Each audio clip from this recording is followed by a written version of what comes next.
Bueno, lo primero que tengo que decir es que yo conocí a Agustín Laje por ahí por el septiembre del 2017, cuando vino a hacer la presentación de su libro, El Libro Negro de la Nueva Izquierda, en la Asamblea Legislativa de la República de Costa Rica. Y suscríbete.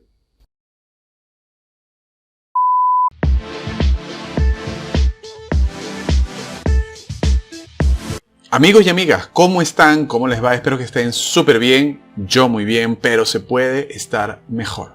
Y hoy vamos a estar mejor porque vamos a hacer una video reacción.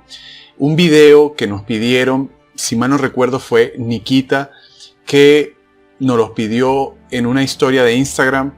Y bueno, vamos a hacer hoy la video reacción del video de la explicación, de la conversación que hizo Agustín Laje sobre qué es la posmodernidad y qué son los posmodernos. Así que quédate hasta el final de este video para que veas qué tengo que decir con respecto al discurso de un tipo tan polémico como Agustín Laje, un argentino que se ha dedicado a hacer una guerra contra la izquierda del mundo.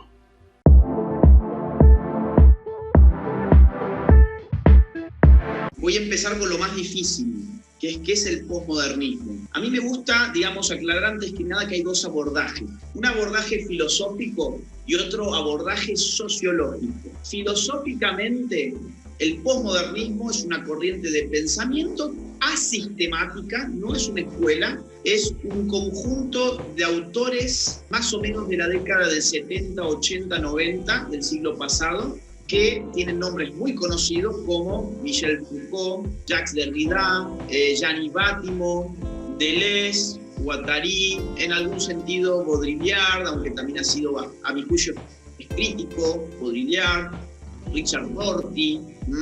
Hay, digamos, varios nombres. Aquí Agustín tiene muchísima razón, no hay una escuela del posmodernismo, del pensamiento posmoderno, sino que hay, digamos, una confluencia de distintos pensadores que,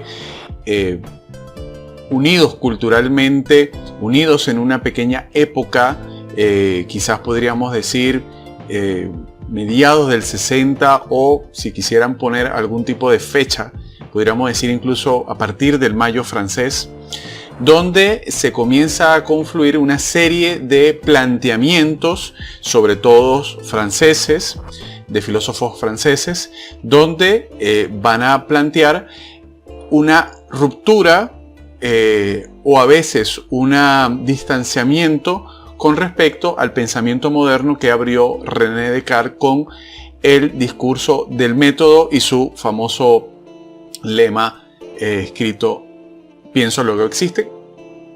Pienso, luego existo, que por cierto hicimos un video acerca de qué significa esto de pienso, luego existo, que te voy a dejar por acá.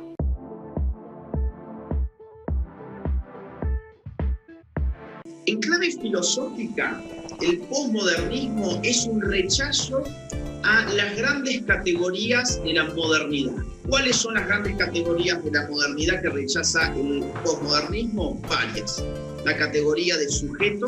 Foucault declara el fin del hombre, después de que Nietzsche declarara en la modernidad el fin de Dios o la muerte de Dios. Bueno, aquí tengo que hacer, digamos, mi propia interpretación de la historia del pensamiento.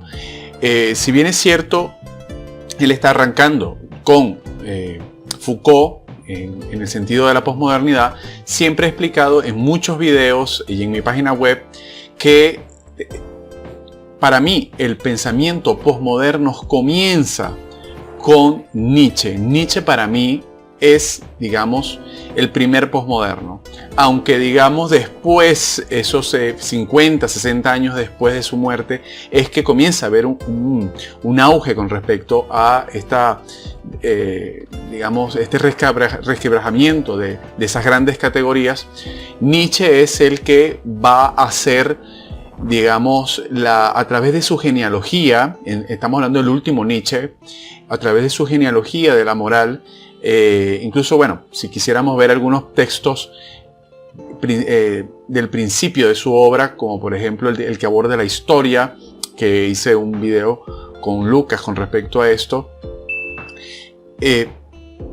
Nietzsche lo que va a hacer es escribir de una forma asistemática y va a reestudiar la historia. Y esta revisión de la historia, como la hace Nietzsche, digamos, es algo que Foucault, luego de su método arqueológico, que es, digamos, su primera etapa, va a emplear un método genealógico, digamos, tomado de Nietzsche, y que va a hacer revisión. Aquí donde viene el Foucault famoso del tema del poder y que todo este estrellato de Foucault con respecto a la temática del poder y del sujeto. Si bien es cierto, Foucault va a decir en Las palabras y las cosas, el hombre ha muerto y lo que ha surgido, el hombre como humano, ha surgido es el sujeto a partir de la época clásica, a partir incluso del nacimiento del Estado, cosa que después al final de su vida va a dictar un curso en el Collège de France del nacimiento de la biopolítica, que te lo coloco acá. Va a decir, nos murió el hombre y lo que hay ahorita es el sujeto. Esto es, digamos, algo que toma efectivamente de Nietzsche, que lo va a abordar, como dijimos en el video de Dark, de la serie Dark de Netflix y El Eterno Retorno. Es algo que va a decir en la Gaia Ciencia. Es muy famoso por el Así habló Zaratustra, quizás el texto más famoso de Nietzsche y quizás el texto más consumido de filosofía. En todas las librerías puedes encontrar 5 tipos de libros, pero vas a ver que el Así habló Zaratustra siempre va a estar. Eso significa que es el más consumido. Y a pesar de que es allí donde dice Dios ha muerto en su primero o segundo capítulo, esto lo va a tomar, es realmente el capítulo de Loco de la Gaia Ciencia. A esto hay que decir que no es Nietzsche el que mata a Dios como regularmente se cree, sino que Nietzsche se da cuenta que es la ilustración, es el pensamiento de su época, es el exceso de confianza de la época ilustrada en la razón, o sea, colocan a la razón como la nueva diosa. Es esto lo que hace que Dios muera, sustituir a Dios por la razón, por la diosa de la razón. Esto lo va a tomar Foucault y también posteriormente lo va a tomar Baudrillard con La muerte de la realidad, va a tomarlo Fukuyama con El fin de la historia. Es decir, todas las grandes categorías van a comenzar a resquebrajarse y bueno, vamos a ver qué va a decir Agustín al respecto.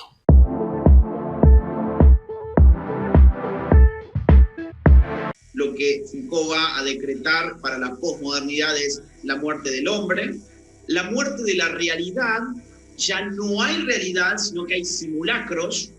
Cuidado que esto puede, ojo, no todo lo del posmodernismo es descabellado filosóficamente. Hay algunas cosas interesantes, que incluso las podemos usar en tono crítico. Esto es Baudrillard, el fin de la realidad. ¿Qué hay en vez de realidad? Simulacros. Y yo me pregunto, ¿esto que estamos haciendo nosotros ahora es real?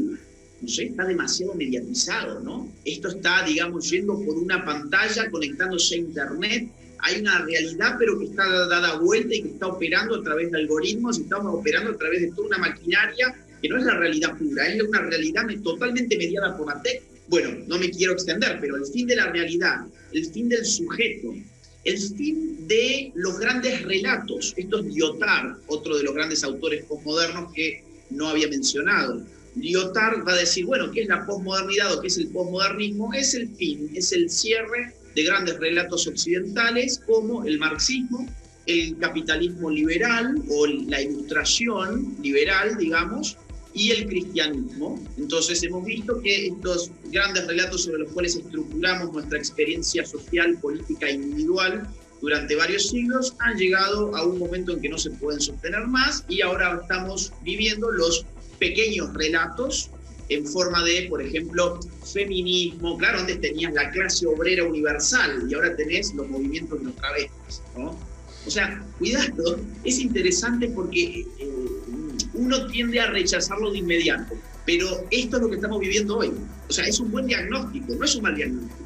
Lo que pasa es que a veces... Aquí hay que puntualizar que los grandes relatos a lo que se está refiriendo Agustín y que cualquier página web o cualquier filósofo, divulgador te va a decir la muerte de los grandes relatos. Pero ¿cuáles son esos grandes relatos que, digamos, están muriendo o han muerto, o como diría Derrida, ahí murieron, pero queda una espectralidad, queda un fantasma, que todavía, digamos, hay una presencia ausente? Digamos, es como cuando se te muere algún familiar, pero ya no lo puedes invocar, no lo puedes llamar, pero sí lo puedes evocar. Digamos, hay una presencia ausente. Pues estos grandes relatos básicamente van a ser el hombre, lo humano, el humano, ¿okay? Que Descartes lo puso en el centro epistemológico, el centro del conocimiento, lo puso Descartes. René Descartes, con el discurso del método, quitó a Dios del centro del epistemológico, del cómo conocemos, y colocó al hombre, colocó al humano.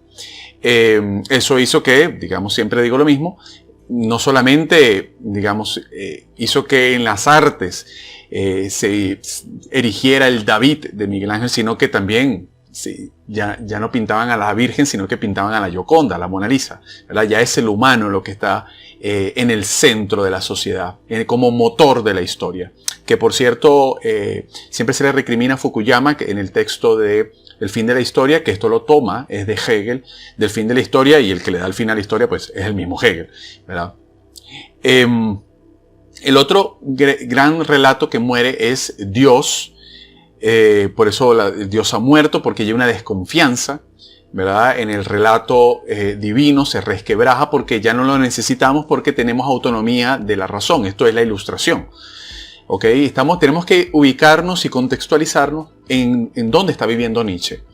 Y en dónde está viviendo Foucault para decirnos también la muerte del hombre, la muerte del humano. Bueno, estamos hablando de en los años 60, principios de los 60, si mal no recuerdo, un 63, un 64, porque sí recuerdo que la arqueología del saber me parece que fue en el 69. Estamos en una posguerra, una post-segunda guerra mundial, donde hubo una decadencia, donde hay un auge del existencialismo, con Heidegger y después con Sartre y todo esto. Entonces, digamos, hay una muerte del relato de lo que es el humano, a partir de sobre todo la Segunda Guerra Mundial. ¿Cuál es el otro relato que se nos cae encima? La verdad. Esto es, digamos, uno de los grandes problemas que hoy tenemos, y que ha surgido el gran término de la posverdad que estudiamos en el canal con Mauricio Ferraris, con la posverdad y otros enigmas, un texto de él. Esto es un gran problema, porque esto podría, digamos, surgir el absoluto relativismo moral, en donde todo vale y mi verdad es la mía, y esto genera un gran problema, porque la verdad, esto lo he comentado en el Instagram y creo que en algún video, la verdad no solamente es una verificación del mundo, sino que además es un espacio de encuentro del diálogo. Es decir, necesitamos ciertos espacios verificables y de verdad, donde podamos entablar diálogos con el otro, porque entonces si no, lo que se convierte es en un, como diría Byung-Chul Han, en un narcisismo donde solo me escucho a mí mismo. No hay un diálogo con el otro realmente. Entonces, básicamente, si bien es cierto, hay otros, ¿verdad? Porque puede estar el gran relato de la historia. Bueno, digamos, los grandes relatos van a ser el humano, Dios y la verdad.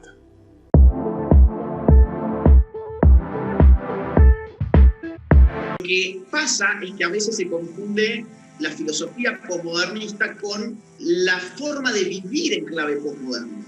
La forma de vivir en clave posmoderna es el típico imbécil que se cree ciudadano del mundo, que deconstruye su identidad al calor de, digamos, categorías típicas de autores como Derrida, o que impulsa sus líneas de fuga, como dirá Guattari y Deleuze.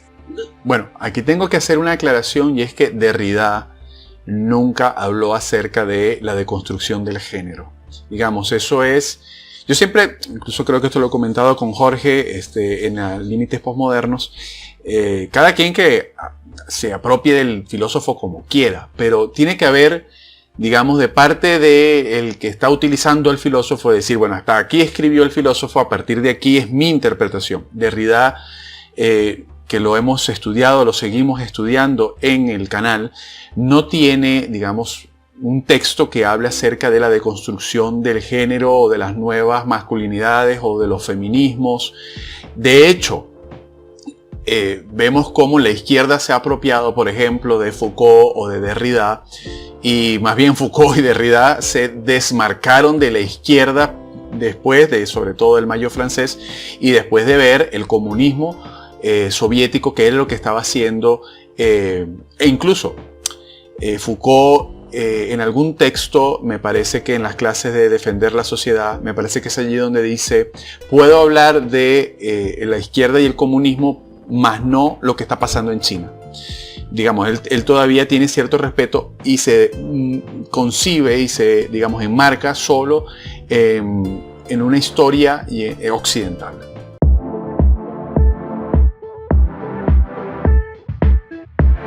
Entonces, la idea atrás del posmodernismo, para no hacerlo tan largo, porque es muy largo, es que no existe el sujeto, no existe la realidad, no existe la verdad, esto es Bátimo sobre todo, Foucault también en algún punto, no existen las identidades, no existe la lógica, lo que recién decían de Peterson, que lo voy a explicar un poquito más.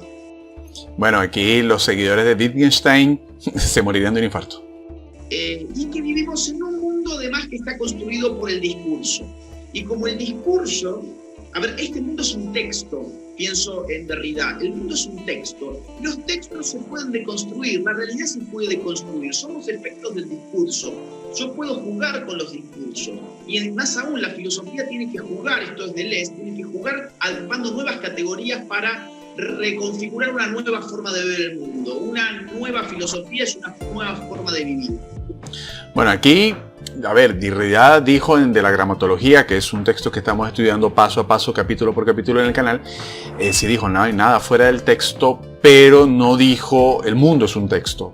Y como el mundo es un texto, el mundo se puede construir y todas las realidades se puede construir. A ver, sobre este tema hay que puntualizar que la deconstrucción es una forma de hacer filosofía, digamos, solo de Derrida, porque digamos, no hay una escuela de deconstrucción, donde, digamos, es una especie de método interpretativo, una técnica interpretativa derridiana, de Derrida, donde va a, para mí, digamos, yo nunca he leído esto, pero siempre lo he interpretado así, donde él se va a encargar de una tarea que nos deja Heidegger cuando nos dice en Ser y Tiempo, que lo tengo por acá, y también esto lo va a recordar en qué es la filosofía, un texto hermoso, pequeñito, que también hicimos un resumen sobre él, que nos va a decir, la ontología hay que destruirla, pero la destrucción para Heidegger no es aniquilar. Esto lo dice textualmente en el texto. No es aniquilar, es desmontar. De hecho, la palabra deconstrucción, que se puede leer en español como deconstruire, como se escribe en francés, digamos es desmontar. Es un término que no se usa mucho, pero que se puede entender como desmontar. ¿Qué es lo que Heidegger va a decirnos con este tema de hay que desmontar la ontología occidental? Bueno, básicamente hay que desmontar la forma de pensar. ¿Y cuál es la forma de pensar que hay que desmontar? Bueno, esta forma de pensar en opuestos. Heidegger, que es un tipo que no solamente nos trae la pregunta más importante de la filosofía, nos las recuerda de qué es el ser, y no confundamos las cosas con el ser de las cosas, y que va a traernos sobre todo recordarnos la influencia helénica, la influencia de la antigua Grecia, los presocráticos, la forma de pensar griega, que a partir de ahí es nuestra forma de pensar de hace 25 siglos para acá, un poco después mezclada con el cristianismo. Y ¿qué es lo que va a decirnos? Hemos formado una ontología a lo largo de los siglos donde las cosas son dicotómicas y en opuestos. Eso quiere decir que el bien no es una continuación o está contigo o está al lado del mal, sino que es un opuesto.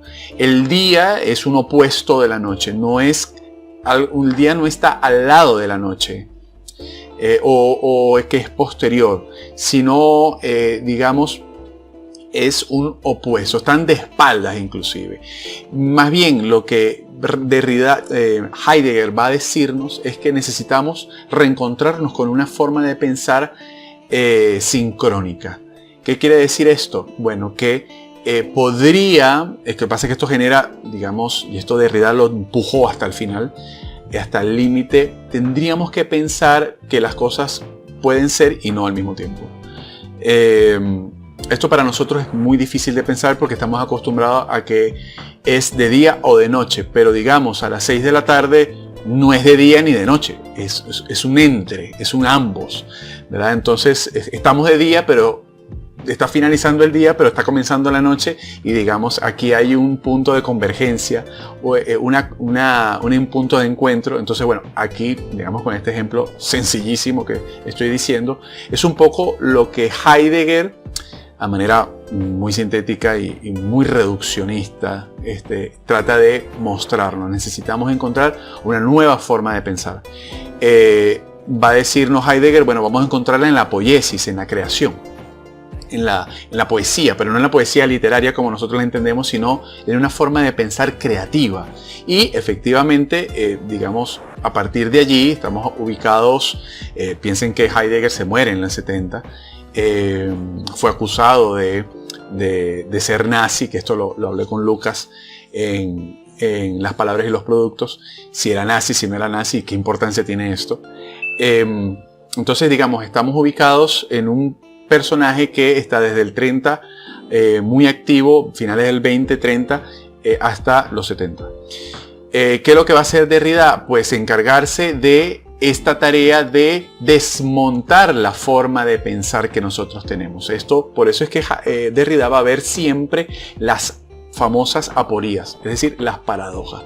Uno de los grandes ejemplos de esto para ceñirme es en la farmacia de Platón, cuando dicen ese mito digamos, del texto platónico, donde dice, bueno, que veneno, digamos, es el fármaco, es un veneno que mata, pero también es una cura al mismo tiempo. Entonces, digamos, ¿qué hace el traductor? Pone que es que se muere, o que mata, o que el fármaco mata, o que el fármaco cura. Bueno, aquí es donde está, digamos, esta forma de pensar sincrónica. Al mismo tiempo son las dos cosas. Puede ser una cosa, puede ser la otra.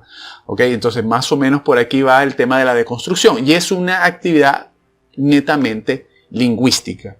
Todo este tema, por ejemplo, de la ideología de género ha sido posterior. Jody Butler ha sido posterior a Derrida y, digamos, ella se apropia de ciertas cosas, así como se le ha apropiado de Foucault, para, digamos, llevarla a su molino, pero, digamos, hay que decir, hasta aquí escribió este autor, hasta a partir de aquí digo yo o escribo yo.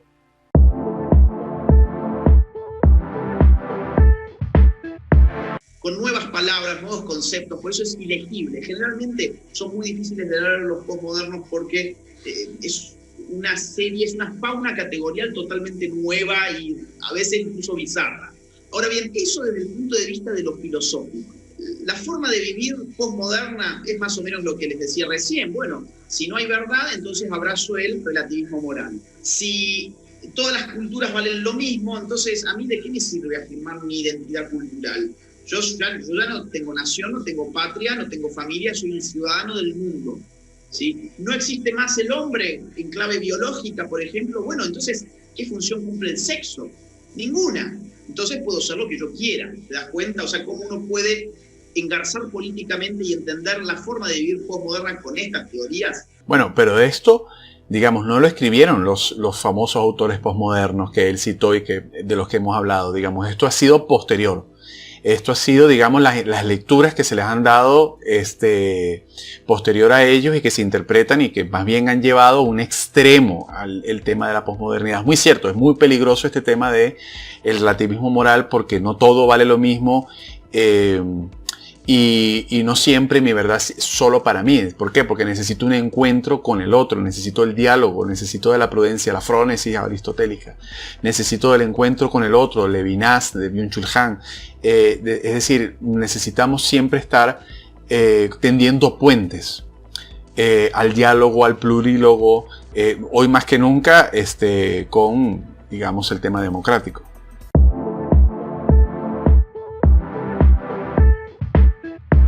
Y, digamos, después hay una sociología posmoderna, esto es muy importante, lo voy a resumir en un segundo. Hay un marco de existencia social que se ha modificado profundamente en las últimas 5 décadas. Puntualmente creo que desde el 68 hasta hoy.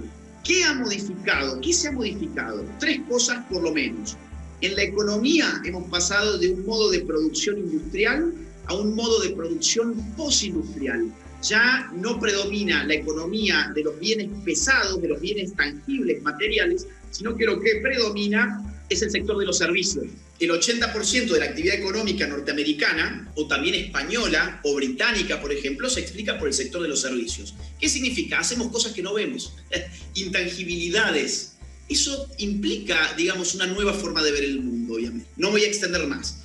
En el punto de la política que hemos estado viviendo, un traspaso de la soberanía de aquellas entidades determinadas territorialmente, que son los Estados-nación, a soberanías difusas, postnacionales, postestatales, que se van concentrando en estructuras internacionales con vocación globalista. Esto es lo que hemos estado viviendo políticamente. Un traslado de la soberanía nacional a una mega soberanía o una ultra soberanía postnacional, postestatal, internacional con vocación global. Y, digamos, en el plano de la cultura. Sobre este tema del globalismo, que no es lo mismo que la globalización, hicimos un video donde te lo explico y todo esto te lo voy a colocar aquí porque creo que no me van a alcanzar las tarjetas porque YouTube solo me permite 5 tarjetas y te lo voy a colocar todo para que puedas ir para allá después del video, para que puedas, digamos, seguir estudiando qué es esto del globalismo, que, digamos, es la nueva agenda de la izquierda donde quiere globalizar, digamos, estas posturas de izquierda, digamos, mientras la globalización está sufriendo ciertos cambios. Digamos, China en un modo de producción económico capitalista, pero sigue siendo políticamente comunista.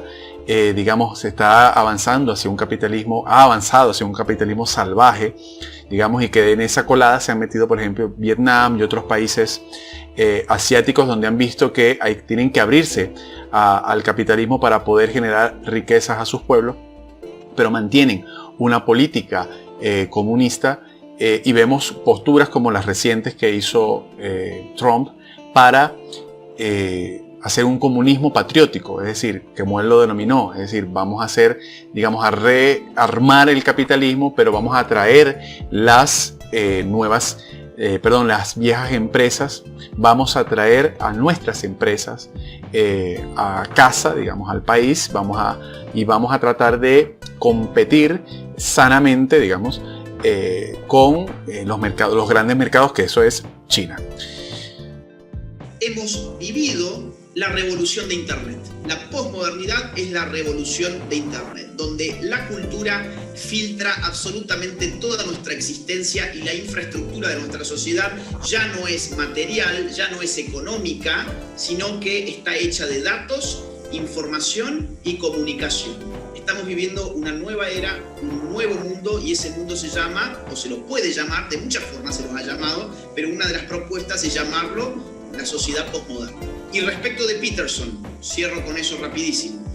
Aquí quiero decir esto muy rápido. Hay gente que me ha escrito en el canal, es que yo no soy posmoderno.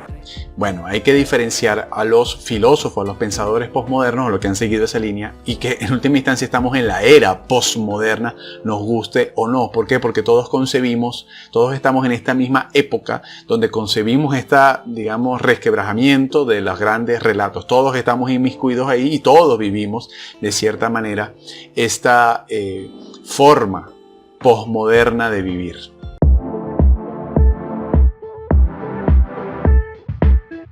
Sí, a ver, esto es un ataque al logos, o sea, a la razón. El posmoderno ataca la ilustración y la ilustración es una filosofía basada en la razón. El posmoderno desconfía de la razón occidental, de la vocación universal que tiene la razón occidental, desconfía de los discursos teleológicos, o sea que leen la historia como una secuencia de progreso hacia un fin, por eso, por ejemplo, no comulgan con el marxismo clásico. Y en términos de lógica, también rechazan la lógica, por ejemplo, no sé, pienso en Foucault, en su curso en el Colegio de Francia, me parece que este fue de 1980, del gobierno de los vivos, fue el título, y allí él dice algo muy interesante. Dice, incluso la lógica es un régimen de verdad. Incluso la lógica que pensamos, a ver, la lógica, digamos, vamos a un caso que cualquiera pueda saber, 2 más 2. Un caso lógico matemático muy simple. 2 más 2, 4. Bueno, no. 2 más 2 igual 4 no significa que 2 más 2, 4 igual verdad. Significa 2 más 2, 4. Ahora, cuando el régimen de verdad existe, te dice 2 más 2 igual 4, es verdad, entonces me inclino, lo asumo como una verdad. Pero ahí hay un régimen político, dice Foucault. O sea, ahí hay un régimen de poder. La verdad es un régimen de poder, incluso hasta el 2 más 2 igual 4. Sí, de hecho me parece que Derrida en algún momento planteó la siguiente cuestión. Dijo, bueno, si 12 por 0 es 0 y 13 por 0 es 0, 12 es igual a 13. Digamos, esto que está diciendo Laje ya es un Foucault muy maduro. Incluso si quieren ver este tema lo pueden estudiar en un libro muy pequeño que es Un diálogo sobre el poder y otras conversaciones, donde habla acerca, me parece que en los últimos capítulos, donde hay muchas entrevistas, habla sobre el tema del régimen de verdad y cómo el poder, digamos, político es el que establece ese régimen de verdad. Bueno, son un disparate. O sea, exactamente. Son un disparate a ver, y te voy a decir principalmente por qué son un disparate, para que la gente, digamos, para no hacerlo tan abstracto, porque yo sé que todo esto puede ser muy complicado, pero mira, justo estoy mirando que lo tengo acá. No sé si incluso hasta te lo puedo leer porque es bastante divertido. Por favor. Mira, mientras te voy diciendo, mientras lo trato de encontrar, pues es un librito un poco gordo, te voy diciendo, mira, me parece un disparate porque uno no puede vivir así. Yo no puedo vivir haciendo de cuenta que toda mi vida es una construcción del discurso. Nadie puede vivir, nadie vive así, de hecho. O sea, la vida humana se vuelve imposible, la cultura se vuelve imposible, nuestra identidad se vuelve posible, y mi pregunta es, ¿quién saca tajada de eso? O sea, porque atrás de acá, ya que hablamos de regímenes de poder, ¿cuál es el régimen de poder detrás de la verdad posmoderna? ¿Cuál es el régimen de poder de la verdad que dice que no hay verdad? Porque para afirmar que no hay verdad, tengo que afirmar una verdad que es la verdad de que no hay verdad. Es un contradictorio. Es imposible. A ver, quieren asumir que la verdad no existe, entonces se tienen que llamar al silencio, como Pirrón. Se tienen que llamar al silencio porque no puedes enunciar absolutamente nada. Bueno, aquí hay que decir lo siguiente, y es que, si bien es cierto, me parece que nadie puede vivir así, porque sería vivir en un vértigo. Es decir, nosotros vivimos también de estabilidades. Nosotros no podemos vivir en un constante deterioro de los discursos de la vida, porque más bien, digamos, nosotros avanzamos en estabilidades del discurso. Eso no significa que, digamos, hagamos revisión y hagamos... esto no deja de ser muy cierto, donde no se puede vivir así. Digamos, esto es llevarlo al extremo, llevar la posmodernidad o el pensamiento posmoderno al extremo, el vivir de una forma posmoderna al extremo. Nadie puede vivir en una inestabilidad, digamos, de los discursos. Necesitamos estabilidades, ¿ok? Y lo que plantea la posmodernidad no es que no existe la verdad. Lo que plantea la posmodernidad es que se abrió a verdades. Ya no hay una verdad absoluta, sino que lo que hay son verdades. Entonces, bueno, esto también es muy Foucault, y lo que produce esa verdad es precisamente el ejercicio del poder. El poder genera saber, el saber genera poder. Y lo que está, digamos, en el medio de todo esto es el ejercicio de una instauración, de una instalación de un régimen verdad. De hecho, en este texto que te comenté acerca de el diálogo de, es que lo estoy leyendo aquí, un diálogo sobre el poder y otras conversaciones, él va a decir, la verdad es ideológica, ¿verdad? Y esto, digamos, llevar esto al extremo no deja de ser realmente bastante peligroso, pero digamos, Foucault no deja de tener, como dice Agustín, un diagnóstico muy interesante y que puede ser bastante claro, es decir, cuáles son los poderes que han estado instaurándonos la forma en cómo vivimos. Esto es, digamos, la síntesis de todo esto, porque uno en filosofía habla de la verdad y de las categorías, pero bueno, en última instancia esto se resume en cómo vivimos.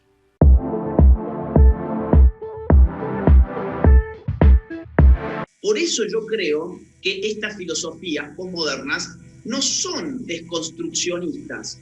Al revés, están construyendo nuevas subjetividades totalmente subordinadas a un nuevo tipo de poder, que es un poder líquido, descentrado y que no tiene atrás estructuras estatales, sino postestatales, que no las podemos identificar todavía. Bueno, a este respecto tendríamos que decir que esto que está diciendo Agustín es post-Derrida.